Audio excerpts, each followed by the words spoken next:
चलिए, शुक्रवार की सुबह इस टफ वोलेटाइल ट्रेडिंग वीक का आखिरी कारोबारी सत्र। टफ इसीलिए क्योंकि बहुत न्यूज फ्लोज और कह लीजिए काफी दिक्कत भरे न्यूज फ्लोज इस हफ्ते हमने डाइजेस्ट करे। वोलेटाइल इसीलिए क्योंकि हाँ, कहने के लिए हम सीमित दायरे में ही कामकाज करते हुए नजर आए, पर उस सीमित दायरे में भी काफी उठापटक के साथ कामकाज हुआ। कल का इंट्राडे लाइएगा, बिल्कुल वही मूड रिफ्लेक्ट होता हुआ आपको कल के इंट्राडे चार्ट में भी नजर आएगा। अच्छी बात, बुल्स प्रोटेक्ट कर पा रहे हैं लोअर लेवल्स को, बावजूद इसके कि हर बार रिजेक्शन फेस कर रहे हैं वो 24,200 24,250 के आसपास। कल तो दायरा और भी सिकुड़ता हुआ नजर आया और एक बिल्कुल फ्लैट क्लोज मिली। एक कह लीजिए वो लैकलस्टर ट्रेडिंग सेशन था कल का। अभी तक तो कह सकता हूं कि एक हेल्दी कंसोलिडेशन देखने को मिल रहा है। हाँ, रेंज बाउंड है इसीलिए क्योंकि शायद मार्केट पार्टिसिपेंट्स कल के ट्रेडिंग सेशन में कॉशियस होंगे। काफी बड़ा रिजल्ट का टाइम फ्रेम सामने खड़ा था। भाई, आज खुलते ही हमें वही विप्रो, वो टेक महिंद्रा, वो जियो फाइनेंशियल सर्विसेज, निफ्टी के 3 नंबर्स पर रिएक्ट करना है। आज रिलायंस इंडस्ट्रीज, आज जेएसडब्ल्यू स्टील अपने तिमाही रिजल्ट घोषित करेगा। और ये मत भूलिएगा, कल सैटरडे को बैंकिंग बोनैंजा है। HDFC bank, ICICI bank, axis bank, Kotak Mahindra bank, चारों प्राइवेट बैंकिंग मेजर्स एक साथ सैटरडे को अपने रिजल्ट्स घोषित कर रहे हैं। मैं तो सिर्फ निफ्टी 50 के रख रहा हूं, अदरवाइज वायदा के और कैश के भी और बैंक्स हैं जिनके नंबर्स आने हैं। अब इसका कंबाइंड वेटेज देखिए स्क्रीन पे, आज आने वाले और कल आने वाले नंबर्स रख दिया है मैंने। जून क्वार्टर एंड से देखते हैं, वही सबसे वाजिब तरीका है। लास्ट क्वार्टर एंड के वेटेजेस आपकी स्क्रीन पर है। कुल मिलाकर 35% वेटेज के नंबर्स आज की क्लोज से लेकर मंडे की सुबह के बीच आ रहे होंगे।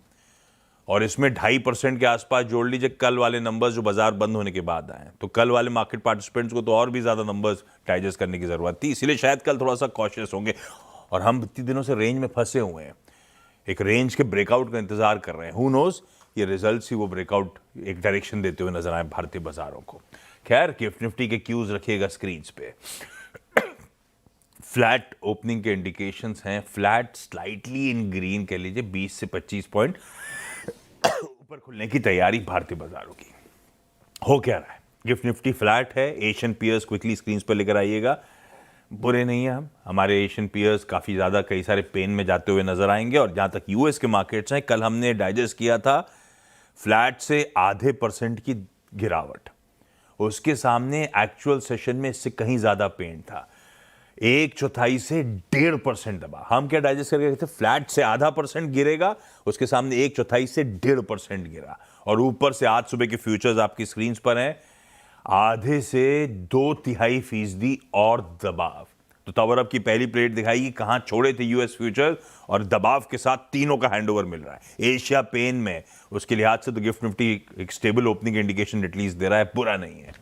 लेकिन ये एशिया का मूड, ये यूएस का मूड बिगड़ा बिगड़ा सा क्यों नजर आ रहा है? और सुबह 6:30 बजे आज ट्रम्प साहब का एड्रेस टू द नेशन था। पहले से प्लान था कि एकदम से उन्होंने अनाउंस किया तो कुछ काम की बात करी कि नहीं करी, सब समझ लेते हैं। भाई साहब, गुड मॉर्निंग, क्या हुआ? गुड मॉर्निंग आशीष। काम की बात तो नहीं है कोई उनके एड्रेस में, हालांकि उन्होंने वो 2020 में जो चुनाव हुए थे उसमें धांधली का इलेक्शन की तैयारी कर रहे हैं, बस उससे ज़्यादा कुछ नहीं। उससे ज़्यादा हाँ। और ईरान के बारे में भी उनके सुर थोड़े से बदले हुए नजर आए। पहले वो हर ऐसे भाषण में ये कहते थे कि जंग खत्म होने वाली है, अब आज उन्होंने कहा है कि भाई फल उसके कुछ ही दिनों में नजर आएंगे, नतीजे कुछ दिनों में नजर आएंगे जो हमने मेहनत की है। मेहनत से तो यही पता चलता है कि 6ठे दिन लगातार सेंट्रल कमांड ने यूएस के कई ठिकानों पर बमबारी की है। और साथ ही साथ ये भी जानने में आया है कि कुछ रिहायशी इलाकों में भी बमबारी की गई है। ये रिपोर्ट्स कह रही है, ईरान की स्टेट मीडिया की तरफ से ये खबरें आई है। अब तक इस बारे में कोई ऑफिशियल कंफर्मेशन इस बात का है नहीं। तो ये बात इस वक्त जो है ईरान की तरफ से, ईरान के फ्रंट पर चल रही है। इसी बात पर ईरान ने भी फिर जाकर के चेतावनी दी। कल उनकी आर्मी सेंट्रल कमांड के एक प्रवक्ता ने जो है टेलीग्राम पर एक पोस्ट लिखा कि अगर यूएस ने जो है हमारे पावर प्लांट्स या हमारे किसी भी इंफ्रास्ट्रक्चर एसेट पर हमला किया तो यूएस के जितने भी एसेट्स हैं वेस्ट एशिया में उनका नामो निशान हम मिटा देंगे, ऐसा लगेगा कि वो पहले कभी थे ही नहीं। इस तरह की जवाबी कार्रवाई हम कर सकते हैं। ये ईरान के सेना के कमांडो ने जो है प्रवक्ता ने धमकी दी है टेलीग्राम पर। और साथ ही साथ कल रॉयटर्स में भी एक रिपोर्ट ये आई थी कि ईरान की जो सरकार है उन्होंने हाउथी जो संगठन है उनसे ये कहा है कि आप तैयार रहिए, रेड सी के जो रूट है जहाँ से तेल की आवाजाही होती है स्ट्रेट ऑफ हॉर्मुज के अलावा, अगर यूएस ने हम पर हमला किया ऐसे ठिकानों पर तो आप उस इलाके को बंद करने के लिए आप तैयारी कर लीजिए। ये रॉयटर्स की तरफ से ये खबर आई है। कल ब्लूमबर्ग की तरफ से भी एक खबर आई थी कि इराक के एक कंटेनर पर जो है हमला हुआ था ड्रोन का और उसके बाद इराक ने जो है तेल के एक्सपोर्ट्स को रोक दिया है। लेकिन फिर इराक ने खुद इस खबर का खंडन किया है ये कहते हुए कि ऐसा तो कुछ हुआ नहीं है, ना तो जहाज़ को कोई नुकसान पहुंचा है, ना ही जो बासरा बंदरगाह है जहां पर तेल की लोडिंग वगैरह होती है वहां पर भी कोई नुकसान नहीं पहुंचा। लेकिन इस खबर की जाँच हम अभी कर रहे हैं कि सच में यदि ऐसा कुछ हुआ है या नहीं। कल बाजार के लिए एक ही सरदर्द था कि पहले तो चिप शेयरों में ज़बरदस्त बिकवाली देखने मिली। कल भी AMD, ब्रॉडकॉम, इंटेल, आप कोई भी चिप शेयर उठा के देख लीजिए, फिर से 5 से लेकर के 13% की गिरावट। SK हाइनिक्स का ADR फिर से अपने IPO प्राइस पर आ चुका है और स्पेसएक्स का जो शेयर है कल पहली बार अपने IPO प्राइस के नीचे बंद हुआ है। तो इस तरह का करेक्शन हमें इन शेयरों में देखने मिल रहा है। पिछले 2 दिनों का अगर आप झुकाव देखें, रुझान देखें तो SK हाइनिक्स, सैंडिस्क और वेस्टर्न डिजिटल तीनों जो है 17 से लेकर 20% नीचे है। माइक्रॉन 13% नीचे है 2 सेशंस में। तो काफ़ी ज़बरदस्त गिरावट जो है इन चिप शेयरों में देखने मिली है, जिसका नतीजा आज हम जापान के बाज़ारों में भी देख रहे हैं। कोरिया के बाज़ार तो आज बंद है। नेटफ्लिक्स के नतीजे बाज़ार बंद होने के बाद आए, नतीजे थोड़े से कमज़ोर थे, बाज़ार को इससे निराशा भी हुई और उन्होंने तो ये भी कहा है कि इस तिमाही में जो आय में बढ़त होगी वो पिछली तिमाही से भी कमज़ोर होगी। तो उस वजह से बाज़ार को निराशा हुई और काफ़ी सारे जो मेट्रिक्स वो रिपोर्ट करते हैं वो उन्होंने कहा है कि अब वो उतनी फ्रीक्वेंसी से रिपोर्ट नहीं करेंगे। इस बारे में भी बाजार को निराशा थोड़ी सी हुई, तो उस वजह से शेयर जो है आफ्टर आवर्स में 9% गिरकर बंद हुआ। डाउ पर कल मिलाजुला रुझान इसलिए देखने मिला क्योंकि एक वक्त पर डाउ जोन्स 400 अंक ऊपर था, क्योंकि उसका जो सबसे बड़ा कंस्टिट्यूएंट है यूनाइटेड हेल्थ, उसके नतीजे बहुत अच्छे थे और उसके बाद जो है स्टॉक 7-8% ऊपर था। लेकिन फिर जो है वहाँ पर गिरावट शुरू हो गई, वो ऊपर से 8% गिरकर बंद हुआ। और डाउ जोन्स में जो नया एडिशन है अल्फाबेट, उसमें भी कल बिकवाली देखने मिली। 4.5% कल अल्फाबेट गिरकर बंद हुआ, क्योंकि ब्लूमबर्ग के हवाले से ये खबर आई है कि उनका जो जेमिनाई 3.5 प्रो AI मॉडल है वो लॉन्च उसमें देरी हो रही है। और साथ ही साथ उस वजह से क्योंकि उनके कॉम्पिटिटर्स जो है OpenAI और एंथ्रोपिक दोनों ने अपने नए वर्जन्स हाल ही में लॉन्च किए हैं, तो उस वजह से अल्फाबेट में गिरावट थी। दक्षिण कोरिया ने एक इंटरेस्टिंग चीज़ आपको बताता हूँ। कल डोनाल्ड ट्रंप के जो है बहुत अरसे से एक उनके टेलीप्रॉम्प्टर चलाने वाले जो शख्स है उन्हें निकाल दिया गया। क्यों निकाल दिया गया? क्योंकि उन्होंने जो है उनकी इनसाइडर ट्रेडिंग, उनकी स्पीच का जो स्पीच होती है उनकी, उसका फ़ायदा उठाकर खुद $90 बिलियन कमा लिए थे इनसाइडर ट्रेडिंग करके। तो इस वजह से उन्हें निकाल दिया गया। और साथ ही साथ डोनाल्ड ट्रंप ने एक नई सर्विस लॉन्च की है। ट्रंप मीडिया जो है ट्रंप के ट्रूथ सोशल पोस्ट्स को जो लोग ट्रेडर्स है, हेज फंड्स है, ट्रेडिंग फर्म्स है, जो उन्हें पैसा देंगे वो उन्हें पहले दे देंगे वो पोस्ट जो ट्रूथ सोशल पे डोनाल्ड ट्रंप लिखने वाले हैं। पेड एक्सेस सर्विस ये डोनाल्ड ट्रंप ने नहीं शुरू की है। ये सारी चीज़ें हो रही है बाजार में इस वक्त। आज कोई बड़ा अर्निंग्स तो नहीं है, लेकिन चिप शेयरों में अगर इसी तरह से बिकवाली जारी रही तो बाजार का मूड तो बिगड़ना ही है। तो हैंडओवर कैसा मानूं? न्यूट्रल से नेगेटिव? न्यूट्रल से नेगेटिव, यस। न्यूट्रल से नेगेटिव हैंडओवर आता हुआ। ट्रम्प साहब जा रहे हैं वर्ल्ड कप फाइनल देखने। फैसिनेटिंग बात ये होगी कि अगर स्पेन फाइनल जीत गया तो उन्हें स्पेन को ट्रॉफी देनी पड़ जाएगी। और ये वो है image, FIFA world cup final का पहला टिकट रो 1 सीट 1 ट्रम्प साहब को इनविटेशन दिया गया था। खैर, फाइनल के शेड्यूल दे देता हूं। कल रात को 3rd प्लेऑफ होना है और संडे नाइट को, मतलब वो संडे टू मंडे के बीच वाली नाइट 12:30 बजे रात में फाइनल है स्पेन वर्सेस अर्जेंटीना का। और एक मार्केट ट्रिविया दिखाता हूं। वायर्ड अप भूल गया था मैं, नहीं तो मैं वहां स्क्रीन पे जाता। फुल फ्रेम में दिखाइएगा वो ग्राफिक प्लेट। 100% कोरिलेशन है, फुल फ्रेम में रखिए इसको। 100% कोरिलेशन है फीफा वर्ल्ड कप ईयर्स और निफ्टी की पॉजिटिव फिनिश का इस शताब्दी की शुरुआत से। एवरी सिंगल टाइम जब दुनिया गैदर होती है फीफा वर्ल्ड कप के लिए, हमारा निफ्टी निवेशकों के लिए विनिंग गोल स्ट्राइक करता है। वो देखिए स्क्रीन पे 2002 में कौन सी कंट्री जीती थी और उस साल निफ्टी ने क्या रिटर्न्स दिए थे। 2002 में 3.25%, 2006 में तकरीबन 40%, 2010 में 18%, 2014 में 31%, 18-22 दोनों के आंकड़े भी आपकी स्क्रीन पे मैंने रख दिए हैं।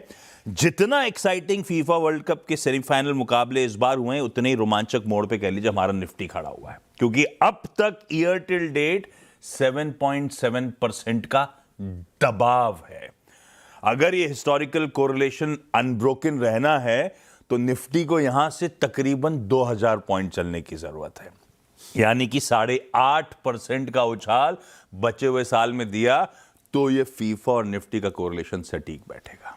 तो टफ आस्क है हमारे लिए इस बार। तो 2010 में जब स्पेन जीता था तो निफ्टी के रिटर्न 17% थे, तो बुल्स तो चाहेंगे कि भाई स्पेन ही जीते। अरे ये लॉजिक भी बैठ रहा है। और दूसरी बात ये कि स्पेन जब 2010 में वर्ल्ड कप जीता था तो अगले साल हम क्रिकेट का वर्ल्ड कप जीते थे, और 2022 में जब अर्जेंटीना जीता था तो हम फाइनल हार गए थे। तो स्पेन जब जीता था तो 18%, अर्जेंटीना भी अगर जीत जाए तो भी बुरा नहीं है। 3.5-3.5% के रिटर्न्स तो हम नेगेटिव से तो पॉजिटिव ही अच्छा है। एग्जैक्टली।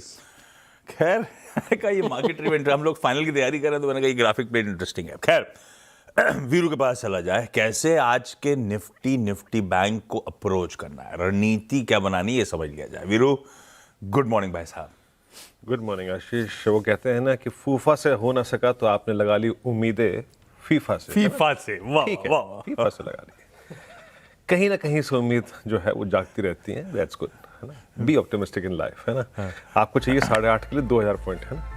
आता हूँ, खैर वो कैसे आएंगे कैसे नहीं आएंगे मेरे को नहीं मालूम, लेकिन एक और बात आशीष, पहले आते हैं उस आउट परफॉर्मेंस और अंडर परफॉर्मेंस पे।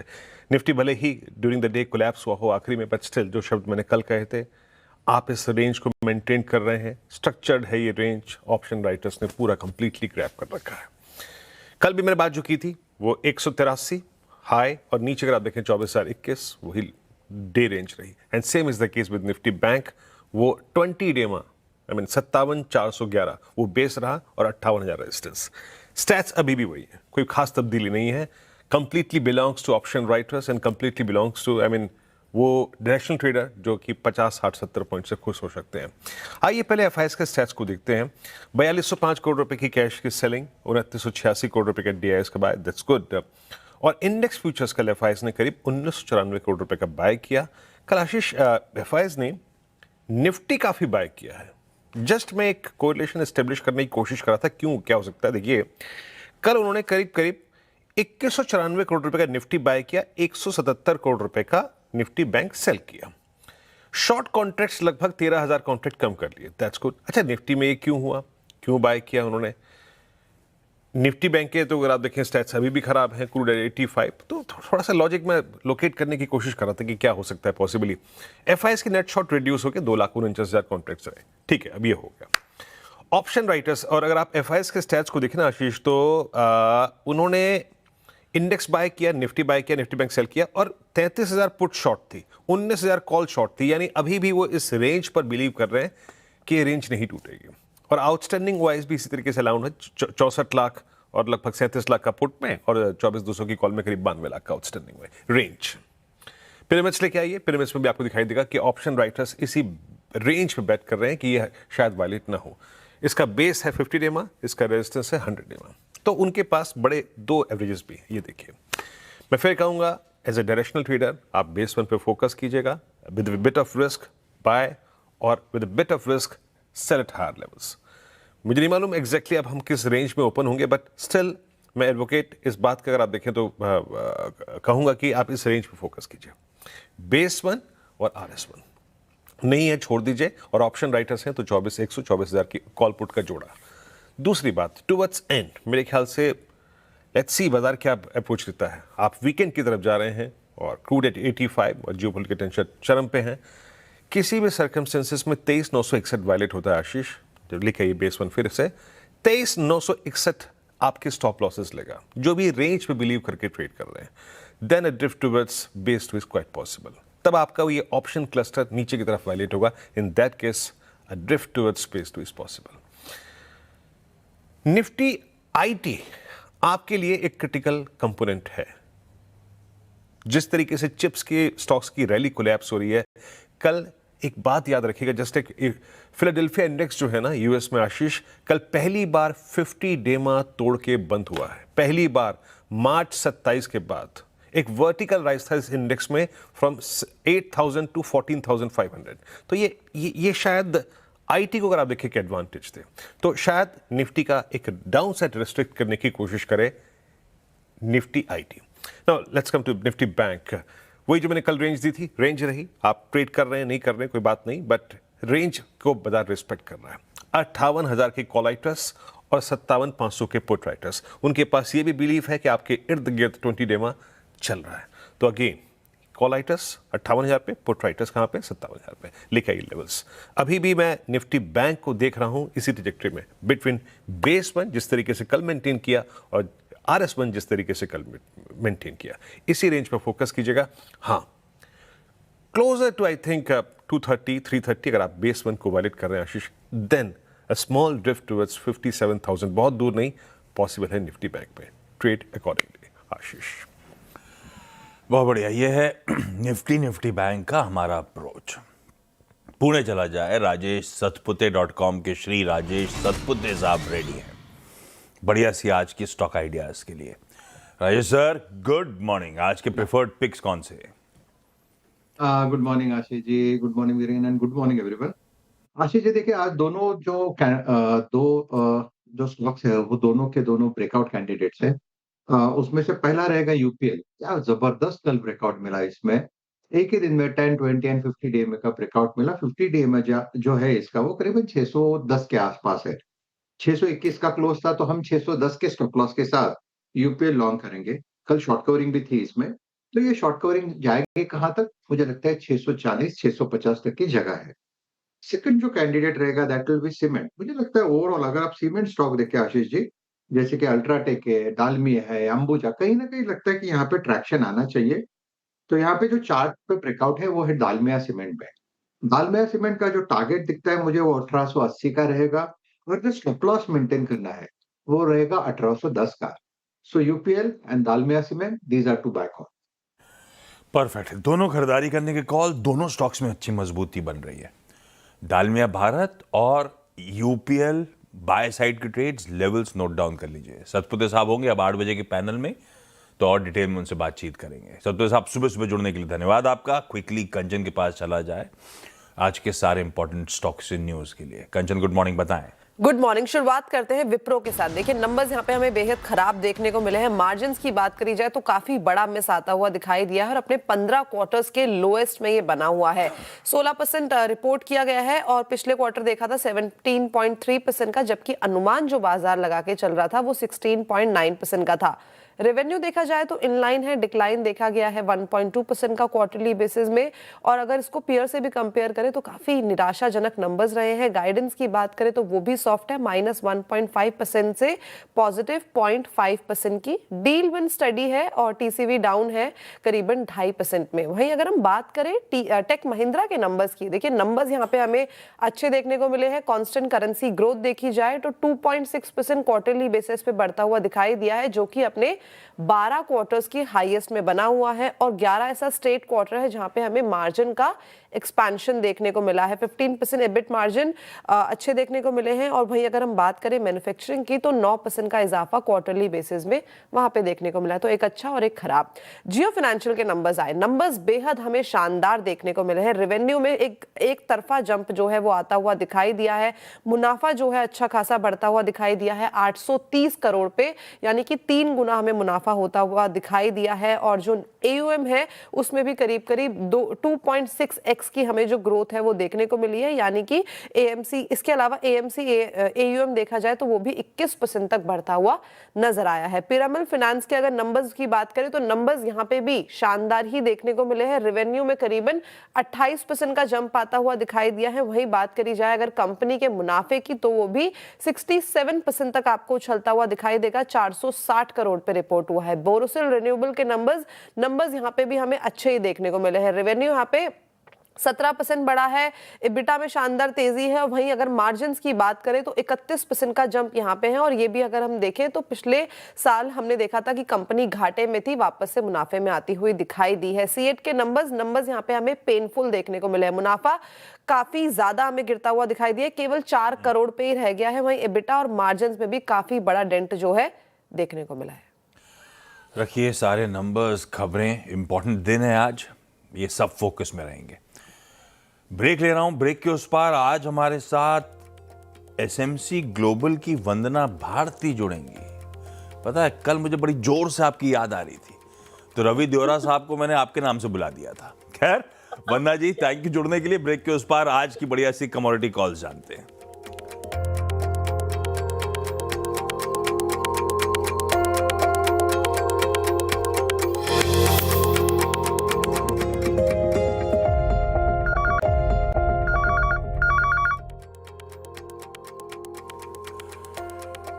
चलिए ब्रेक के बाद आप सबका स्वागत है। तबर अब की सेकंड प्लेट स्क्रीन्स पर है। ऐसा कोई वेरिएबल बहुत ज़्यादा चेंज नहीं है, तो इसीलिए मेंशन नहीं करके दिखा ज़रूर रहा हूँ। हमारे लिए सबसे इंपॉर्टेंट कच्चा तेल वो वहीं फंसा हुआ है, 84, 85, 86। कल हमने जहाँ छोड़ा था प्रिसाइसली वहीं लेवल्स पे कच्चा तेल खड़ा हुआ है। ओवरनाइट यूएस ईरान टेंशंस और वो कंटिन्यू कर रही हैं, वो एस्केलेटेड है ही है, मामला गड़बड़ाया हुआ वापस है। खैर आज कमाई कैसे होगी ये वंदना मैम बताएंगी। वंदना जी गुड मॉर्निंग। आज के प्रिफर्ड कमोडिटी कॉल्स कौन से हैं? गुड मॉर्निंग आशीष। इन्फ्लेशन फेयर यहाँ पे बढ़ रहा है और इंटरेस्ट रेट हाइक की भी बात हो रही है, तो यहाँ पे कॉपर जो है एक रिएक्शन दिखा रहा है गोल्ड सिल्वर के साथ। 1310 के करीब यहाँ पे मेरी सेलिंग रिकमेंडेशन रहेगी। 1305 का टारगेट होगा, स्टॉप लॉस लगाना होगा 1312 रुपए का। दूसरी कमोडिटी यहाँ पे क्रूड है। क्रूड में मुझे लग रहा है कि एक बार फिर से जो बाइंग है आनी चाहिए वापस। एक बार $80-85 तक मुझे WTI आता हुआ लग रहा है, तो 7600 के करीब एक यहाँ पे बाइंग रिकमेंडेशन होगी। टारगेट होगा 7720 का, स्टॉप लॉस यहाँ पे लगाना होगा 7540 का। ओके, ये हो गई दो बढ़िया सी ट्रेड्स। कॉपर पे सेल और क्रूड पे बाय साइड का ट्रेड इनिशिएट किया है वंदना जी ने। वंदना जी थैंक यू सो मच सुबह सुबह जुड़ने के लिए, बढ़िया ट्रेड सजेस्ट करने के लिए। चलिए आज का इवेंट्स कैलेंडर, फ्राइडे का दिन है, लास्ट ट्रेडिंग सेशन इस हफ्ते का। आज पहली इंपॉर्टेंट चीज तो निकल गई है, ट्रम्प साहब का संबोधन था, एड्रेस टू द नेशन। कुछ नहीं निकल के नहीं आया। मैंने दवाओं के दाम इतने गिर गए 80-90% मेरे कार्यकाल में वगैरह वगैरह, वो सब बातें रिआइटरेट कर रहे थे। ऐसा कोई इमीडिएट पैग नहीं है हमारे लिए क्यू के तौर पे। नतीजे आज दो इंपॉर्टेंट बहुत सारे हैं। रिलायंस इंडस्ट्रीज और JSW स्टील निफ्टी 50 में, वायदा में 4 है। Federal bank, Havells India, Oberoi realty और RBL बैंक। और कैश की लिस्ट लंबी है, छोड़ रहा हूं उसको। हाँ ये बताना जरूरी है, वो आपने जो दिखाया था दिखा दीजिएगा, वो सुपर सैटरडे बैंकिंग नतीजों की भरमार। तो चारों दिग्गज के साथ मैंने कहा था, नीचे 2 वायदा के PNB और येस बैंक भी है, IDBI बैंक भी कैश का है। ये सारे बैंकिंग नंबर्स कल सैटरडे को आ रहे होंगे। एक्स डिविडेंड काफी सारे हैं, 2 इंपॉर्टेंट, HCL टेक्नोलॉजीज और कोटक महिंद्रा बैंक। उसके अलावा वायदा में बहुत सारे हैं। कैश की लिस्ट और भी लंबी है, उसकी डिटेलिंग नहीं कर पाऊंगा, दिखा रहा हूं कुछ कुछ आपको आपकी स्क्रीन पे। एक IPO खुलने जा रहा है कैलिबर माइनिंग एंड लॉजिस्टिक्स का, ट्यूसडे को बंद होगा, 450 करोड़ रुपए जुटाने की तैयारी। हमारा आज शाम को 5 बजे फॉरेन एक्सचेंज रिजर्व्स के नंबर्स आ रहे होंगे। ग्लोबल डेटा में EU उनका इन्फ्लेशन आना है, US में हाउसिंग रिलेटेड तमाम नंबर्स अपडेट्स आएंगे और साथ में उनका इंडस्ट्रियल प्रोडक्शन का नंबर आएगा। PM मोदी आज हरियाणा, चंडीगढ़ और पंजाब के दौरे पे होंगे। तकरीबन 25,000 करोड़ रुपए के प्रोजेक्ट्स रोल आउट की तैयारी, और उसमें सबसे इंपॉर्टेंट PM मोदी आज हरियाणा के जिंद से भारत की पहली हाइड्रोजन पावर ट्रेन को फ्लैग ऑफ कर रहे होंगे। ग्रीन ट्रांसपोर्टेशन एनर्जी में एक माइलस्टोन होगा। इंडियन रेलवेज 10 कार की hydrogen fuel cell based train set introduce कर रहा है। 75 किलोमीटर पर आवर की मैक्सिमम स्पीड। एमिशन क्या होगा? बिल्कुल हार्मलेस वाटर वेपर्स। और ये ट्रेन जो आज फ्लैग ऑफ हो रही है, among the world's longest and most powerful hydrogen trains में से एक। गजब। आज फ्राइडे है, रिलीजेस तो है नहीं। एक Odyssey English action movie release होनी है और ओटीटी में एक समंता रुथ प्रभु की जियो हॉटस्टार पे तेलुगु क्राइम थ्रिलर है। I am hoping dubbed version Hindi का भी आएगा। माँ इतनी बगारम करके है। फीफा वर्ल्ड कप का तो मैं अपडेट दे ही चुका हूं आप लोगों को। एक और बात ध्यान रखिएगा, संडे दोपहर को England versus India third and final ODI मुकाबला भी है। 3:30 बजे इंडियन टाइम के हिसाब से संडे को दोपहर में शुरू होगा। हाय, मैं इमेज देखना भूल गया था, पता नहीं प्रोड्यूसर साहब लाएं कि नहीं लाएं। फरारी अमल्फी स्पाइडर लाए हैं। अरे इसकी तो हाँ इंडिया लॉन्च है। 3.3 सेकेंड में 0 से 100 किलोमीटर्स पर आवर। और इसके अलग एक ही इमेज है ना, तो बहुत सारी अंदर इंटीरियर गजब है। और आज वैसे वर्ल्ड इमोजी डे भी है। इतना इमोजी दिन भर हम लोग चलाते हैं, उसको सेलिब्रेट करने का दिन है आज। तो आज मॉर्निंग कॉल को यहीं समेट रहा हूँ। एक बार गिफ्ट निफ्टी के क्यूज दिखा दीजिएगा। एक फ्लैट ओपनिंग है, इन ग्रीन थी, अब थोड़ा सा इन रेड ओपनिंग होने की तैयारी हो रही है। आप सबका सुबह सुबह उठने के लिए, सीएनबीसी आवाज़ देखने के लिए, अपनी मॉर्निंग तैयारी इस प्लेटफॉर्म पे करने के लिए तहे दिल से शुक्रिया, क्योंकि आज इमोजी डे है। और जुड़ने के लिए धन्यवाद आप सबका। खैर, सीएनबीसी आवाज़ पे न्यूज़ कवरेज कंटिन्यू करेगा। ब्रेक के उस पार वो आशीष रेडी हैं। ब्रेक के उस पार लेकर आएंगे आज का टॉप 20 आपके लिए। नमस्कार।